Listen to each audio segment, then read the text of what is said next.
Welcome to कोडी frontier. आज का टॉपिक है आपका पजल यानी पहेली। आप यूपीएससी का एग्जाम देते हैं तो आपके लिए यूपीएससी में सीसेट में, आप स्टेट पीसीएस का एग्जाम देते हैं तो वहाँ भी आपसे सीसेट में, और यदि आप क्लैट का एग्ज़ाम देते हैं, बैंक पीओ का एग्ज़ाम देते हैं, नेट का एग्ज़ाम देते हैं, पेपर देते हैं, या फिर आप ईपीएफओ का एग्ज़ाम देते हैं, या फिर आप सीपीएफ का एग्ज़ाम देते हैं, ठीक है, असिस्टेंट कमांडेंट के लिए, आपसे इन सभी एग्ज़ाम में सभी जगहों पे पजल पूछा जाता है। ठीक है। बैंकिंग की बात करें तो बैंकिंग में आपसे 5 से लेकर 15 सवाल, ठीक है, ये 5 से लेकर 15 सवाल आपसे बनते हैं बैंकिंग में। लेकिन यदि आप सीसेट की बात करते हैं तो कभी 3 सवाल, कभी 5 सवाल और कभी उससे भी अधिक 10 भी हो सकते हैं। ठीक है। क्लैट का एग्ज़ाम देते हैं, नेट का एग्ज़ाम देते हैं, चाहे ईपीएफओ हो चाहे सीपीएफ असिस्टेंट कमांडेंट का एग्ज़ाम हो, यानी हर जगह पर ये टॉपिक इंपॉर्टेंट है आपके लिए। 3 से 5 या हो सकता है 10 क्वेश्चन आपके लिए पजल का यहाँ पे बनता है। ठीक है। तो चलते हैं अब पजल के बारे में बात करते हैं कि पजल होते कितने प्रकार के हैं और किस किस तरह से इनको बनाया जाता है। पजल होते हैं 6 प्रकार के। सिटिंग अरेंजमेंट एक टाइप आपका पजल का ये है। दूसरा है रैंकिंग अरेंजमेंट। तीसरा है आपका ब्लड रिलेशन। चौथा है आपका डिस्टेंस एंड डायरेक्शन। पांचवा आपसे पूछा जाता है नंबर पजल। और छठा होता है आपका, वो होता है जम्बल्ड पजल। ठीक है। कुल मिलाकर पजल के ये कुल 6 सेक्शन है। ठीक है। और ये 6 अलग अलग आपका सिटिंग अरेंजमेंट एक टॉपिक भी है रीजनिंग का, रैंकिंग अरेंजमेंट रीजनिंग का एक टॉपिक भी है, ब्लड रिलेशन रीजनिंग का एक टॉपिक है, डिस्टेंस डायरेक्शन ये भी रीजनिंग का टॉपिक है, नंबर पजल, जम्बल पजल, इनको आप एक साथ रख सकते हैं। ठीक है। तो कुल मिलाकर के 6 टाइप के पजल होते हैं। अब एक एक करके चलते हैं। आज की बात हम कर रहे हैं जम्बल पजल की। ठीक है, जम्बल पजल की। तो जम्बल पजल में होता क्या है, जम्बल पजल में क्वेश्चन कभी 2 आइटम दिए जाते हैं, कभी 3 आइटम दिए जाते हैं, कभी 4 आइटम दिए जाते हैं। आपको इनको क्रम में लगाना है, यानी इनको अरेंज करना है। ठीक है। इसके बाद आपसे पूछा जाएगा कुछ क्वेश्चन जो उसके नीचे दिए हुए होंगे। जैसे एग्जाम्पल, एक क्वेश्चन यहाँ रखा हुआ है, आप देखिए इस पे क्या लिखा हुआ है। क्वेश्चन कहा जा रहा है आपसे कि व्याख्याता A B C D E F और जी विभिन्न शहर हैदराबाद, दिल्ली, शिलोंग, कानपुर, चेन्नई, मुंबई और श्रीनगर के हैं। यानी कुल मिलाकर के 7 व्यक्ति हैं, 7 लेक्चरर हैं, जो कि आपके 7 अलग अलग सिटी से बिलोंग करते हैं, जो एक सम्मेलन में शामिल हुए हैं। प्रत्येक व्याख्याता अलग अलग विषय यानी कि economics, commerce, history, sociology, geography, math और स्टैटिस्टिक्स का विशेषज्ञ है। यानी 7 व्यक्ति हैं, 7 अलग शहर से हैं और 7 अलग अलग सब्जेक्ट पर इनका कमांड है। पॉइंट देखिए यहाँ शुरू है। पहला पॉइंट कहा जा रहा है आपसे कि कानपुर का व्याख्याता भूगोल में विशेषज्ञ है। जो कानपुर के हैं वो भूगोल में विशेषज्ञ हैं। व्याख्याता डी शिलोंग का है। व्याख्याता सी जो दिल्ली का है समाजशास्त्र में विशेषज्ञ है। व्याख्याता बी ना तो इतिहास में ना ही गणित में विशेषज्ञ है। व्याख्याता ए जो अर्थशास्त्र में विशेषज्ञ है, हैदराबाद का नहीं है। ठीक है।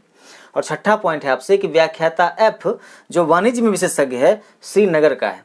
और लास्ट पॉइंट है कि व्याख्याता जी जो सांख्यिकी में विशेषज्ञ है, चेन्नई का है। ठीक है।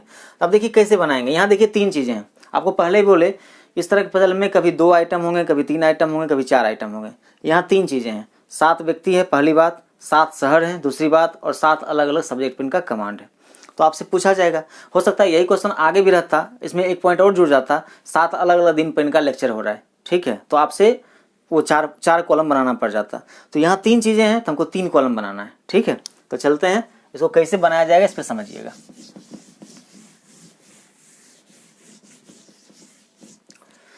देखिए पहला पॉइंट दिया हुआ है यहाँ पर, 3 बातें हैं, 3 चीजें हैं। तो आप 3 कॉलम बना लीजिए।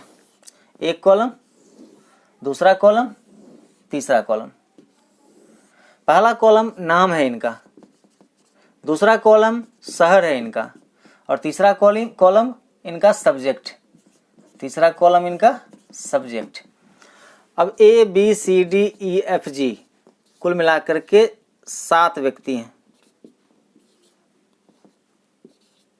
आप 7 व्यक्ति का नाम लिख लीजिए और 7 इस तरह के कॉलम आप चाहे हो सके तो बना लीजिए। ऐसे ना बनाए तब भी कोई बात नहीं है, बना लीजिएगा तो चीज़ें स्पष्ट रहेंगी। ठीक।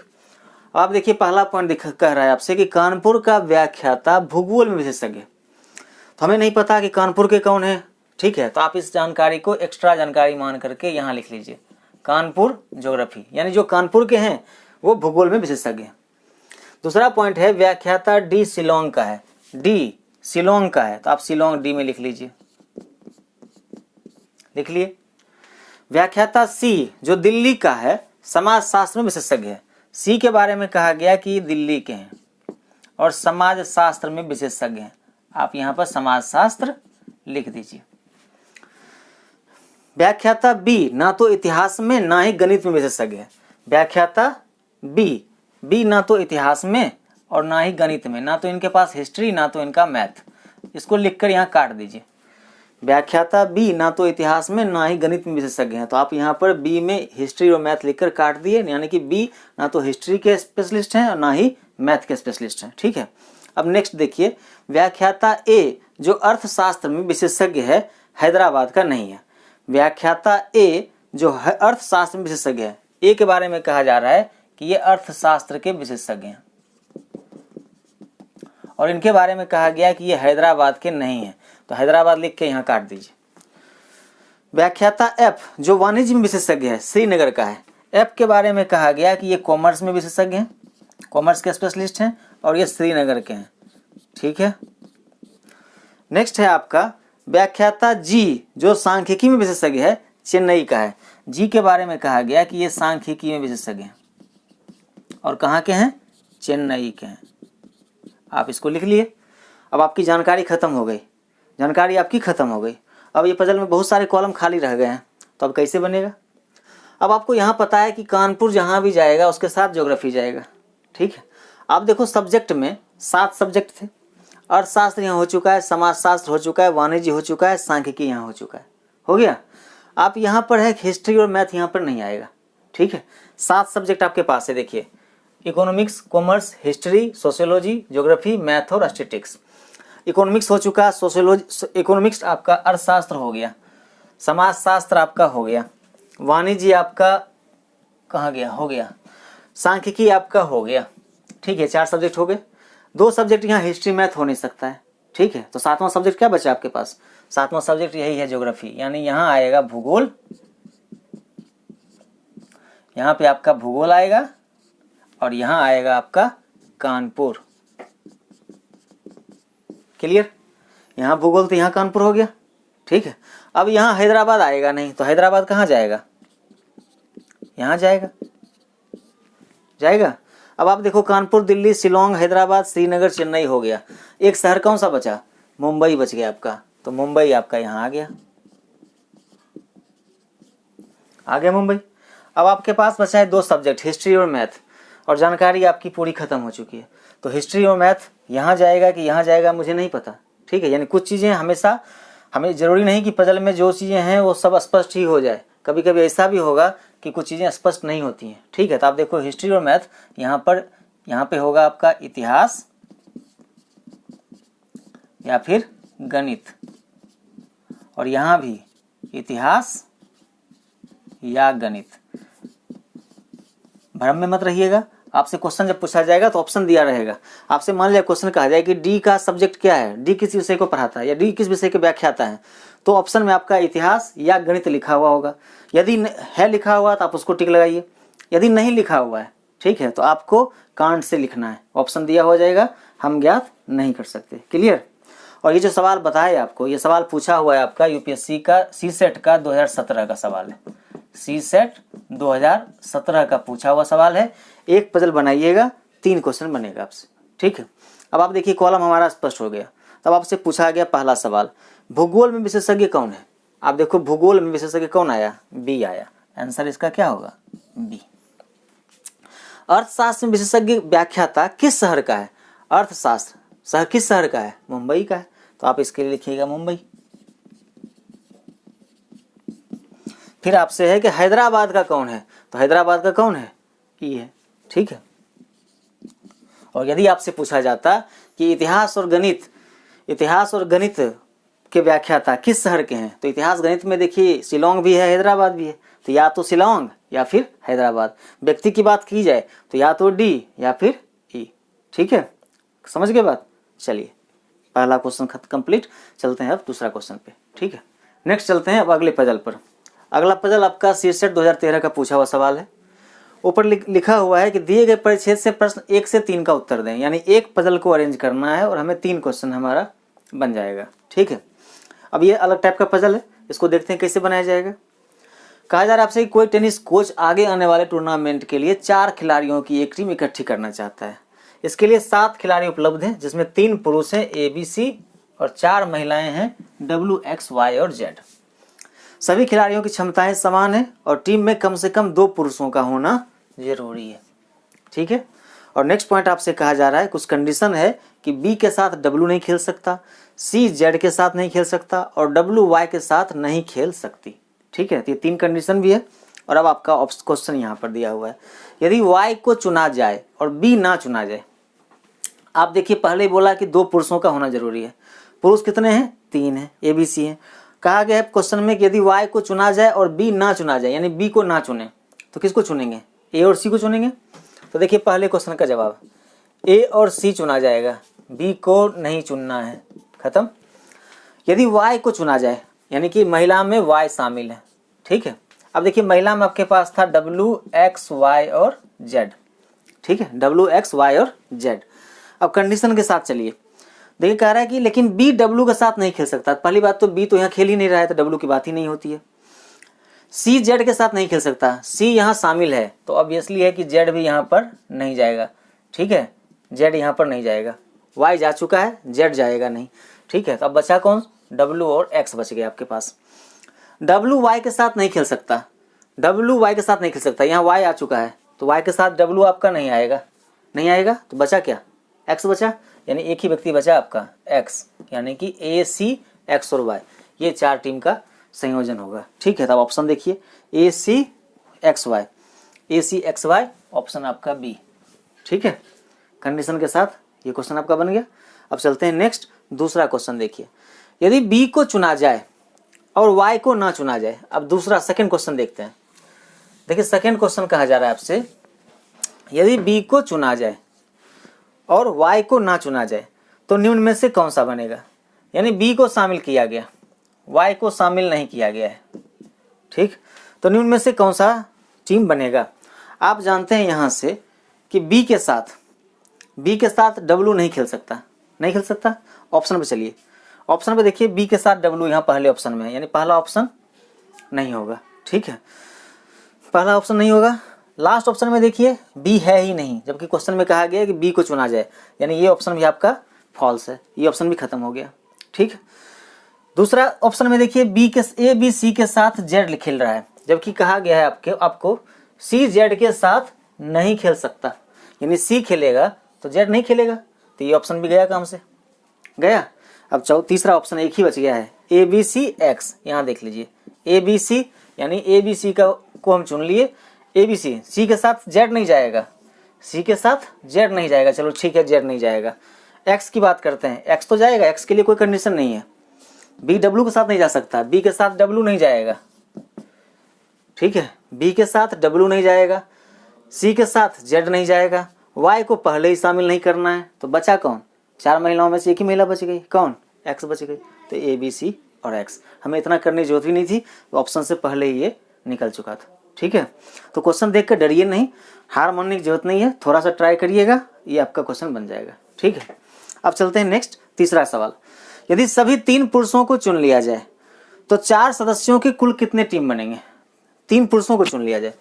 अब यानी कि कहने का मतलब A B C 3 पुरुष हैं, 3 पुरुष को चुन लिया जाए तो 4 सदस्यों के कुल कितने टीम बनेंगे? आप जानते हैं कि W X Y और Z 4 महिलाएं, C के साथ Z नहीं जाएगी, खत्म हो गया कहानी। B के साथ W नहीं खेल सकता, W भी नहीं जाएगा, कंडीशन के हिसाब से B के साथ W भी नहीं जाएगा और C के साथ Z भी नहीं जाएगा। ठीक है, तो ये हो सकता है कि 3 पुरुष ये हैं तो एक महिला X शामिल हो जाए, तो 4 सदस्यों का एक टीम बनेगा। और दूसरा ये हो सकता है कि A B C के साथ Y चली जाए। ठीक, तो 4 व्यक्ति का एक टीम, 4 व्यक्ति का दूसरा टीम, कुल कितने टीम बनेंगे?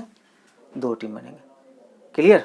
तो ये सवाल था आपका सीसेट 2013 का, और आप देख लीजिए 3 सवाल आपका बन गया। इसके लिए किसी पजल को अरेंज करने जरूरत नहीं है, क्वेश्चन के साथ साथ हम इसको अरेंज कर सकते हैं। क्लियर। नेक्स्ट चलते हैं आपका तीसरा पजल। अब नेक्स्ट है आपका तीसरा पजल। इस पजल से आपसे 5 सवाल पूछे गए हैं, 1 से 5 सवाल का आपको जवाब देना है, ठीक है। और ये सवाल आपका सीसेट 2012 का पूछा हुआ है, सवाल है 2012 का। क्वेश्चन कह रहा है आपसे कि 5 विषयों जैसे कि अर्थशास्त्र, इतिहास, सांख्यिकी, अंग्रेजी और गणित यानी कि इकोनॉमिक्स, हिस्ट्री, स्टैटिस्टिक्स, इंग्लिश और मैथ पर एक सप्ताह में सोमवार से शुक्रवार तक यानी कि मंडे से फ्राइडे तक सेमिनार होना है, ठीक है। प्रत्येक दिन केवल एक व्याख्यान होगा, यानी पर डे सिर्फ एक सब्जेक्ट पर सेमिनार होगा। इतिहास का अतिथि प्राध्यापक केवल मंगलवार को उपलब्ध है, इतिहास के टीचर ट्यूसडे को उपलब्ध है, ठीक है। गणित का व्याख्यान अर्थशास्त्र के व्याख्यान के ठीक अगले दिन अनुसूचित करना है, यानी गणित का जो सेमिनार होगा, मैथ का सेमिनार होगा, वो इकोनॉमिक्स के अगले दिन होगा, नेक्स्ट डे होगा। और इंग्लिश का सेमिनार इकोनॉमिक्स के सेमिनार के ठीक एक दिन पहले होगा, ठीक। इतना बात आपसे कहा गया और आपसे 1, 2, 3, 4, 5 सवाल पूछा गया। अब देखिए यहाँ पर 2 चीज़ें हैं, पहले ही जैसे आपको बताया पजल में कभी 2 चीज़ें होंगी, कभी 3 होंगी, कभी 4 होंगी। यहाँ सिर्फ 2 चीज़ें हैं, 5 विषय हैं और 5 दिन इनका व्याख्यान होना है, ठीक है। तो आप 2 कॉलम बना लीजिए, एक कॉलम बनाइए आप दिन का और दूसरा कॉलम आप बनाइए, एक दिन बनाइए कॉलम दिन का और दूसरा कॉलम आप बनाइए सब्जेक्ट का, विषय का, ठीक है। 5 कॉलम आप यहाँ पर बना लीजिए, मंडे, ट्यूसडे, वेडनेसडे, थर्सडे और फ्राइडे, ठीक है। ये 5 दिन हो गया। आपसे यहाँ बोला गया कि इतिहास का अतिथि प्राध्यापक केवल मंगलवार को उपलब्ध है, यानी ट्यूसडे को सिर्फ हिस्ट्री की क्लास होगी, यानी इतिहास सिर्फ ट्यूसडे को होगी, ये फिक्स हो गया। अब नेक्स्ट बोला गया आपसे गणित का व्याख्यान अर्थशास्त्र के व्याख्यान के ठीक अगले दिन होगा, यानी आपसे कहा गया है कि मैथ का व्याख्यान सेमिनार इकोनॉमिक्स के अगले दिन होगा, तो इकोनॉमिक्स यहाँ लिख लीजिए, इकोनॉमिक्स के बाद मैथ होगा। और अगले पॉइंट में है आपसे कि अंग्रेजी का व्याख्यान अर्थशास्त्र के व्याख्यान वाले दिन के ठीक एक दिन पहले होगा, यानी कि इंग्लिश के बारे में है कि इकोनॉमिक्स से एक दिन पहले होगा। अब आप देखिए ये तीनों जहाँ भी जाएंगे साथ साथ जाएंगे, और साथ साथ जाएंगे तो यहाँ तीनों के लिए यहीं पर कॉलम खाली है, ठीक है। यानी इंग्लिश यहाँ पर होगा, इकोनॉमिक्स यहाँ पे होगा और मैथ यहाँ पे होगा, यानी अर्थशास्त्र यहाँ लिखना है आपको, सॉरी मैथ यहाँ होगा, यानी अंग्रेजी यहाँ लिखना है आपको, अर्थशास्त्र यहाँ लिखना है आपको और गणित आपको यहाँ लिखना है। अब आप देखिए 5 सब्जेक्ट था, इकोनॉमिक्स, हिस्ट्री, स्टैटिस्टिक्स, इंग्लिश और मैथ, तो आपका स्टैटिस्टिक्स बच गया, यानी कि स्टैटिस्टिक्स यानी यहाँ आएगा, यानी सांख्यिकी आपका यहाँ आएगा। और आप देखिए 2 मिनट से भी कम समय में ये आपका 5 पजल बन गया, ठीक है। अब क्वेश्चन पहला, सोमवार को कौन सा व्याख्यान होगा, तो मंडे को कौन सा है, सांख्यिकी है, यानी मंडे को आपका स्टैटिस्टिक्स का होगा, सांख्यिकी का होगा। सप्ताह में कौन सा व्याख्यान अंतिम है, सबसे लास्ट में क्या होगा, मैथ है, तो आप यहाँ मैथ लिखिए, ऑप्शन लिखा होगा, आपको खाली टिक लगाना है। बुधवार को कौन सा व्याख्यान होगा, वेडनेसडे को आपका इंग्लिश है। सांख्यिकी और अंग्रेजी के बीच में, सांख्यिकी और अंग्रेजी के बीच में कौन सा होगा, हिस्ट्री होगा, इतिहास होगा, ठीक है।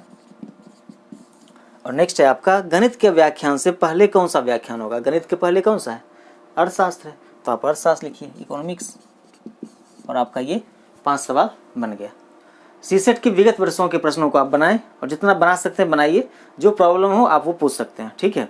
यदि आपको ये वीडियो अच्छा लगे तो प्लीज़ सब्सक्राइब, लाइक और शेयर करें। धन्यवाद।